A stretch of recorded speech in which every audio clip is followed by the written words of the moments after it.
fact, I think this coming weekend it's going to be just the weather for a trip to the seaside, and we might actually be doing better than some people on the continent. We have some sunshine left in southern Britain, right the way through France, Spain and Portugal, into Italy as well. But when we move in towards Eastern Europe, you see a giant swirl of cloud and some quite nasty thunderstorms across Sicily as well. So that eastern part of Europe does look set to have a fair number of showers in the next few days, many of them heavy and thundery, whereas we in Britain, as we'll see in a minute, should fare quite well, as indeed will western and southern areas of Europe.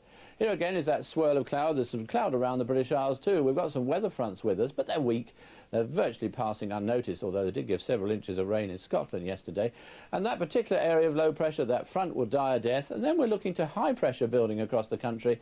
That means generally settled conditions, reasonably warm, reasonably sunny as well, although there's always just a chance perhaps of an odd shower or two. It will be warm, not always warm. We will find a little cooler interlude, I think, in the north and east as the winds come around from the north. But basically after that, certainly over the weekend and into next week, we are looking at some pretty warm weather. That's all the rain we had yesterday in western Scotland. That weather front moved south during the night, still around across the southernmost parts of the country, and there's still quite a lot of cloud across the north of Scotland and down into Northern Ireland as well.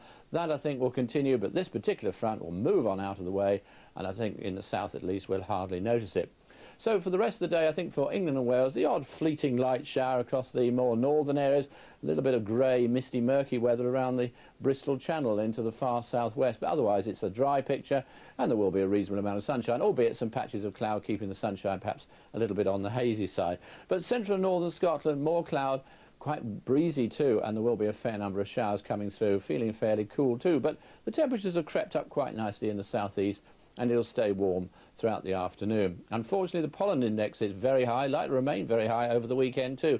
So it's around about the 10 mark, can't go any higher than that, unfortunately, in the south, and the sun index high to go with it. During tonight across the north, still a fair amount of cloud, a little bit of drizzly rain here and there. Most of England and Wales fine and dry, temperatures 6 or 7 degrees or so. Then we're looking for high pressure for Thursday, Friday and into the weekend. That means to say it's going to stay dry just about everywhere. There will be a fair amount of sunshine with this high pressure continuing to build. Some cloud always, more particularly in the north and the east. And after temperatures being a little bit on the low side, it should get warmer and warmer.